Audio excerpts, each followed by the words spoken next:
मिजाज साउथ। देश का मिजाज, खबरें दक्षिण भारत से। कर्नाटक के मुख्यमंत्री सिद्धारमैया ने विधानसभा में 2026-27 का बजट पेश किया। ये उनका रिकॉर्ड 17वां बजट है। इसमें कुल खर्च 4,48,004 करोड़ रुपए रखा गया है, जिसमें राजस्व खर्च 3,38,007 करोड़ और पूंजीगत खर्च 74,682 करोड़ रुपए शामिल है।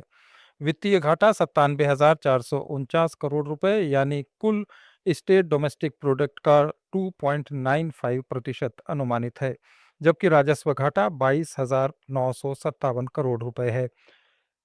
बजट में शिक्षा के लिए 37,224 करोड़, महिला और बाल विकास के लिए 34,929 करोड़, ऊर्जा क्षेत्र के लिए 29,947 करोड़ और ग्रामीण विकास के लिए 26,559 करोड़ रुपए आवंटित किए गए हैं। लेट्स माइक, देश का मिजाज साउथ।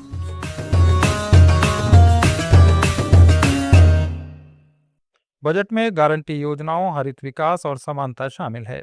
एक प्रमुख घोषणा में 16 साल से कम उम्र के बच्चों के लिए सोशल मीडिया पर प्रतिबंध लगाने का ऐलान किया गया है। इसके साथ ही बेंगलुरु में एआई सेंटर ऑफ एक्सेलेंस और बैनरगट्टा में तेंदुआ पुनर्वास केंद्र स्थापित करने की भी योजना है। जस्टिस सुश्रुत अरविंद धर्माधिकारी ने मद्रास हाईकोर्ट के नए मुख्य न्यायाधीश का पदभार संभाल लिया है। राष्ट्रपति ने भारत के मुख्य न्यायाधीश से परामर्श के बाद केरल उच्च न्यायालय के 59 साल के न्यायाधीश धर्माधिकारी को मद्रास हाईकोर्ट का चीफ जस्टिस नियुक्त किया था। मध्य प्रदेश के रायपुर से ताल्लुक रखने वाले जस्टिस धर्माधिकारी ने 1992 में वकालत शुरू की। मध्य प्रदेश हाईकोर्ट में 2 दशक से अधिक प्रैक्टिस की। 2016 में अतिरिक्त न्यायाधीश बने और 2018 में स्थायी जज बने। अप्रैल 2025 में वे केरल हाईकोर्ट ट्रांसफर किए गए थे। उन्होंने जस्टिस मणिंद्र मोहन श्रीवास्तव की जगह ली है, जो गुरुवार को सेवानिवृत्त हो गए। आंध्र प्रदेश विधानसभा के स्पीकर सीए पान्नुडू ने कहा है कि वाईएसआरसीपी के 10 विधायक विधानसभा सत्रों में हिस्सा लिए बिना सैलरी ले रहे हैं।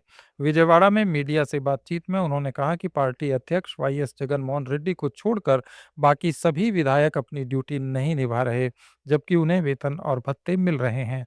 जो विधायक अपने कर्तव्य नहीं निभाते, उन्हें वेतन लेने का कोई अधिकार नहीं है।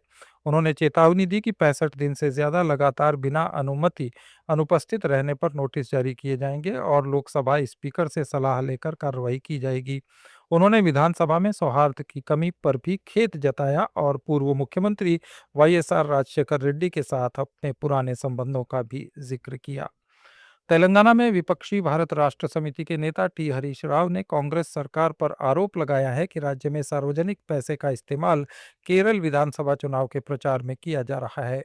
हैदराबाद में जारी एक बयान में उन्होंने कहा कि मलयालम अखबारों में पूरे पन्ने के विज्ञापन छपवाए गए, जिसमें मुख्यमंत्री ए रेवंत रेड्डी और कैबिनेट की तस्वीरें लगाकर तेलंगाना की उपलब्धियां दिखाई गईं, जबकि इनमें से कई योजनाएं अस्तित्व में ही नहीं हैं। उन्होंने कहा कि एक तरफ मुख्यमंत्री खजाना खाली बताकर योजनाएं रोक रहे हैं, दूसरी तरफ तेलंगाना का पैसा महाराष्ट्र, बिहार और दिल्ली सहित दूसरे राज्यों में कांग्रेस के चुनावी प्रचार पर लगाया जा रहा है। उन्होंने इससे तेलंगाना को कांग्रेस का एटीएम बनाने का मामला बताया और मांग की कि सारी रकम वसूल की जाए।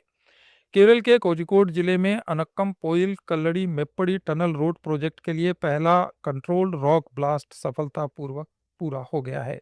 मुख्यमंत्री पिनराई विजयन ने मारिपुजा में सख्त सुरक्षा उपायों के तहत इस प्रक्रिया का शुभारंभ किया। करीब 9.25 किलोमीटर लंबी ये ट्विन टनल रोड कोझिकोड और वायनाड जिलों को जोड़ेगी। इससे धमारसेरी घाट की भीड़भाड़ वाली और खतरनाक सड़क से बचाव होगा और यात्रा का समय बचेगा। प्रोजेक्ट की लागत 2,134 करोड़ रुपए है और इसे 4 साल में पूरा किया जाएगा। इस साइट पर जनता की एंट्री प्रतिबंधित थी, लेकिन सैकड़ों स्थानीय लोग और प्रतिनिधि पास के मुथप्पन पुझा स्कूल में लाइव टेलीकास्ट देखने पहुंचे। ये केरल के सबसे बड़े इंफ्रास्ट्रक्चर प्रोजेक्ट्स में से एक है। ये थे दक्षिण भारत के राज्यों के कुछ अहम समाचार। अपडेट्स के लिए जुड़े रहिए लेट्स माइक के साथ। आप सुन रहे थे let's make more than radio. Follow कीजिए हमें हमारे सोशल मीडिया प्लेटफॉर्म्स पर।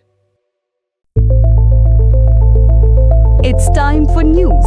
It's time for more than radio. Presenting the first radio news app, Let's Mic. Let's Mic, a news-based app on your phone where you get to watch and listen news